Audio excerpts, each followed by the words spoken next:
Hey all, welcome to ShareTreck. This is Raj here, friends. I think today I felt like I was a mice that was very close to eating the cheese, which was in a trap.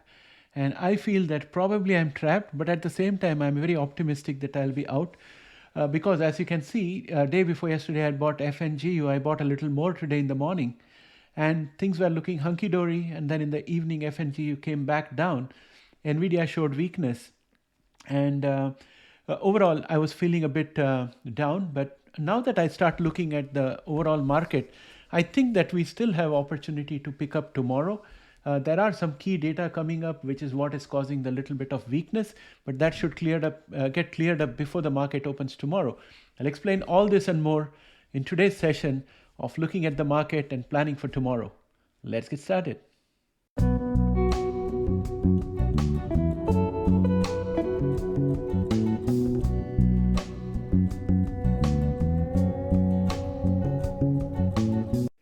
Welcome back, friends. First, let's have a look at the fear and greed index. Then I'm going to talk about the stock market heat map where I can sense rotation. I'd like you also to comment on that. And then we're going to look at the economic calendar. There is some important data coming out, economic data coming out tomorrow. And that's the key to understanding what's going to happen. And after that, we're going to look at the trading view. And in that, we're going to look at AI as well as genomics. And we'll take it from there. Well, friends, here we are in the fear and greed index. We are at 78, and this is the wrong time to be in leverage products. I have broken my rule. I should have been out, just keeping my fingers crossed, and I will never do this again. So that said, let's go on to look at what's happening with the stock market heat map.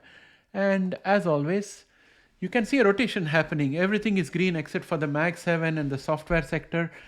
So there has been a good deal of rotation, which would mean that when we look at our genomics watch list, we should see plenty of green out there because money has moved from all this big Mag 7 into small caps as well as defensive and everywhere else that it can go where things were all cheap.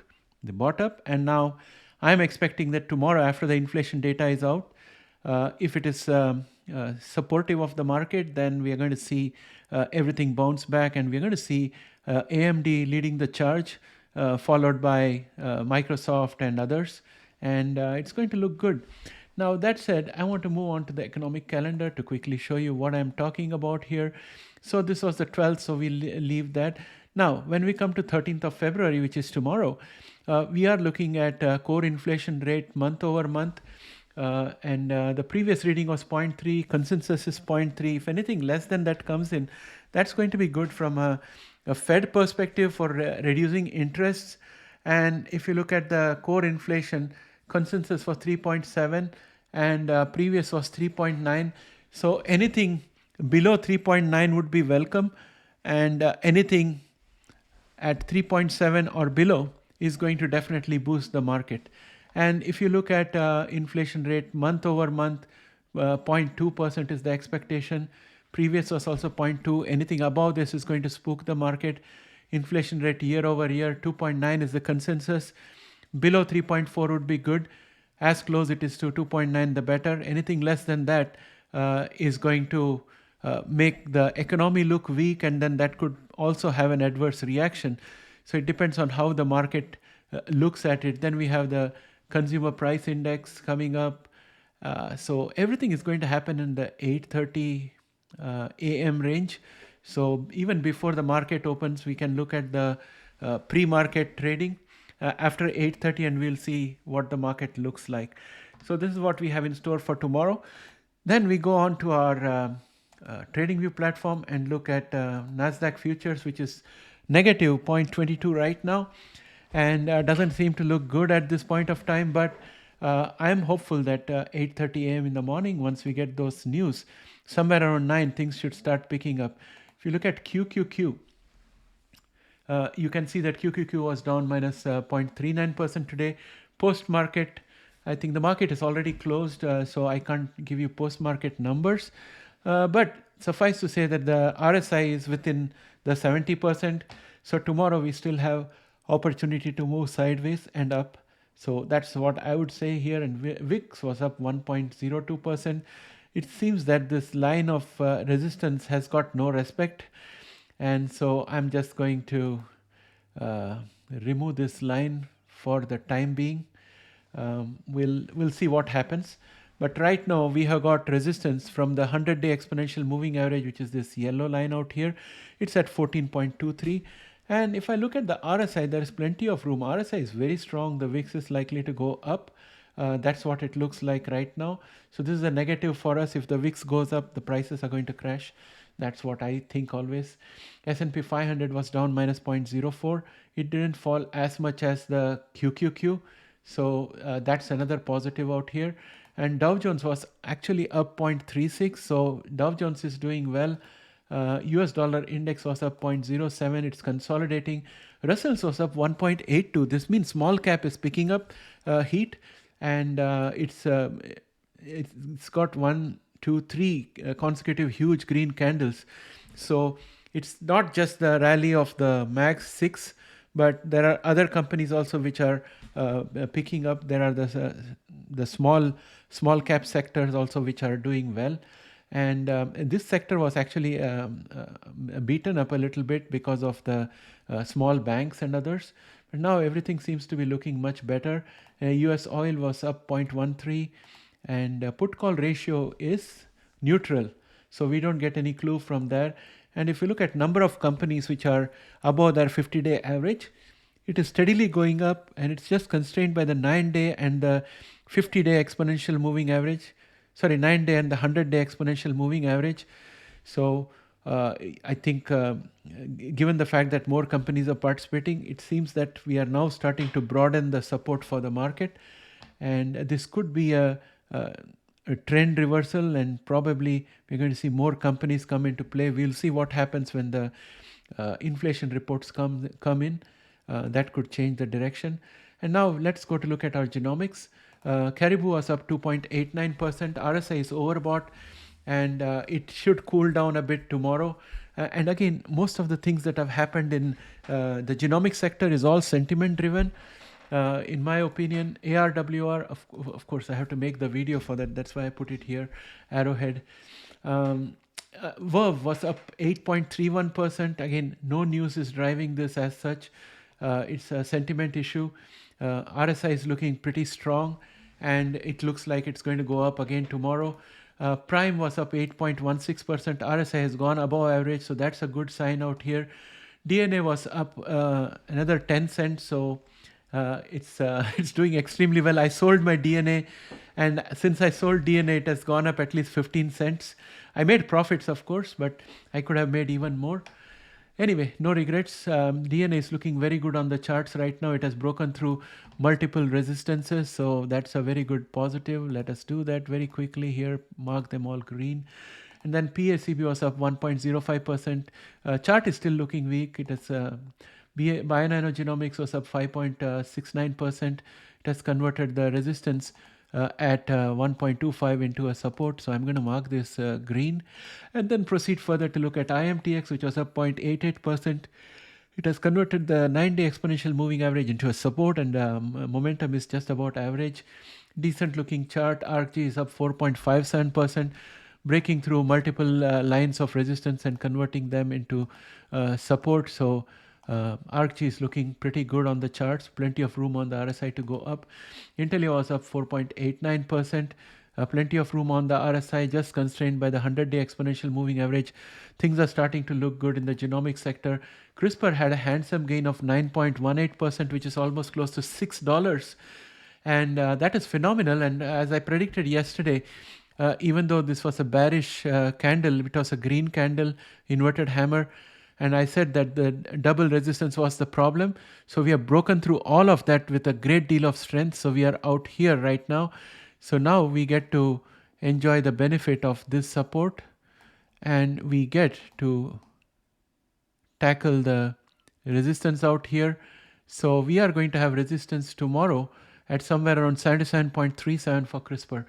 Editas was up 9.13%, a very handsome gain. And let me see if there is any news on Editas. What makes Editas a new buy stock? Nothing new out here. It's all sentiment driven. It has broken through the 20-day exponential moving average. Chart is looking pretty good. Illumina was up 1.54%. I'm surprised why Illumina has not taken off.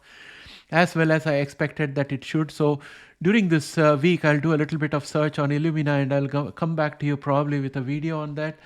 The chart is looking decent, I would say, not great. Momentum is pointing in the right direction. It's just above average. There is prospects for Illumina tomorrow. Beam is looking magnificent. Huge gain out here for Beam Therapeutics following JP Morgan's upgrade to overweight. But that was on January 29. So there is no new news out here. Maybe there is news and we don't know. I'll check that for you guys. But it's a phenomenal jump of 14.97%. Those of you with Beam, I congratulate you. Bluebird was up 5.83%. It has gone to 1.09. It's approaching the 20-day exponential moving average. That's going to be the next resistance. Allogene was up 13.24%. And when I look at the news, there is no news here, but maybe news is there somewhere else. I'll check it out. It's again, RSI is overbought, so it has to cool off a little bit tomorrow. So that's what I have here for you. Next, let us go on to AI. Oh, before I go on to AI, I just want to say, friends, that everything that you see green in genomics, if the inflation data doesn't come out well tomorrow, there's a very good chance that all of them are going to become red. And that doesn't apply to Arrowhead. Arrowhead doesn't seem to be correlated with our genomic stocks. It continues to march to its own tune, so it could be red or green tomorrow. I don't know. I have to investigate Arrowhead. I promised a subscriber I'll do that. I'll try to do it this week. Next, let's go on to AI. Amazing. NVIDIA came up $1.15 or 0.16%. The candle is looking red, but that's not because the price dropped. It's because it started very high and it came down, but it traded within a small margin range. RSI is overheated, so I'm not surprised by this. But if you look at AMD was down 0.33%. It's in this bullish wedge. So I did a bit of digging into this. And friends, my conclusion is that AMD is overvalued compared to NVIDIA. AMD is severely overvalued. I'm going to make a separate video on that. Please watch out for it. So don't fall into the trap of AMD. Of course, my personal opinion, not financial advice. I'll have the video out to you probably tomorrow or day after. Of course, before it is too late. Next, let's go on to Google. Google was down minus 0.99%, just a bit of cooling off out here. 9-day exponential moving average is still a support. Microsoft was down 1.26%. This is all sectoral rotation taking place. Values are overstretched. Some people are taking profits and moving into other sectors. That's what is happening out here, in my opinion. Fortunately, the RSI has cooled off, so things can pick up again for Microsoft. Meta was up 0.17%. 9-day exponential moving average still seems to be the support, and RSI is trying to cool off. It couldn't cool off in the last 2 days, so maybe tomorrow also we might probably see a sideways or downward movement for Meta. Amazon was down minus 1.21%, and still 9-day exponential moving average is giving a support to it. And we have the RSI also cooling off. And also remember, there is a lot of news about Jeff Bezos unloading a lot of his shares. If you look at the volume is around 51.05 million shares. So we'll have to factor that into the equation, because if you remember, there was a time when Tesla was booming and Elon Musk was selling a whole lot of stocks in order to buy Twitter. At that time, we had seen some similar action. So typically share falls and then it starts picking up again. So we'll probably see those kind of things with Amazon. Again, this is my personal opinion, not financial advice.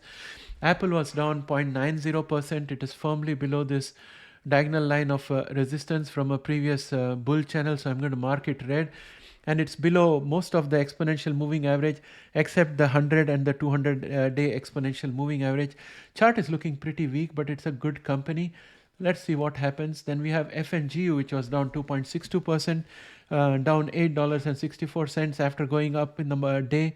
It came down, traded in a narrow range. And all these kind of candles where the red is inside the green is considered to be a bearish candle pattern in the Japanese candlestick theory. But we still have support at 9-day exponential moving average. I wouldn't worry too much about it. ASML was down 2.15%, a rare opportunity. I think the RSI is cooling off. That's the reason why we are seeing this happen. Again, 9-day is the support that I'll look at. If it falls from 9-day, then we have another horizontal support at 889.49. Between these two, it should bounce back. If it doesn't, I'll be worried. Palantir was up 2.75%. Chart is looking pretty strong, and it needs to come down because the RSI is overheated. And INTC, that is Intel, was up 1.66%. Intel needs to pick up. I think Intel is going to struggle a little bit, but it has smartly got the support of the 9-day exponential moving average, and tomorrow it should try to break above the 50-day and the 20-day exponential moving averages. And then I'm looking at Intuit, which was down minus 0.18%, Adobe down 2.45%, and Adobe chart is starting to look weak. ARM was up 29.30%, and friends, today I bought around 40 ARM shares. That's all I could afford. And within the same day, it went up by around 14%. So I was really shocked when I saw in the evening that it's gathered 14% value. So I'm really thrilled that I bought it at the right time, at least, if better not too late. But I can see that the RSI is overbought. So we need to wait for some adjustments to happen out here, keeping my fingers crossed. So everything is depending on economic news tomorrow and my theory that it's a rotation that is happening. So if it's just rotation, then the money will go back into the Mag 7s and the semiconductors and all that and keep it moving. And if it is not so, if the inflation data doesn't come well, then we are looking for a really difficult situation because all values are overstretched. That will be the true test of how much enthusiasm is there in the market for AI and cloud. So that's what I would like to say. And please watch out for my video on NVIDIA and AMD, where I'm going to prove that AMD is very, very overvalued as compared to NVIDIA. With that, my friends, I'd like to bring this video to an end. Happy hunting tomorrow morning. Take care. See you later. Bye for now.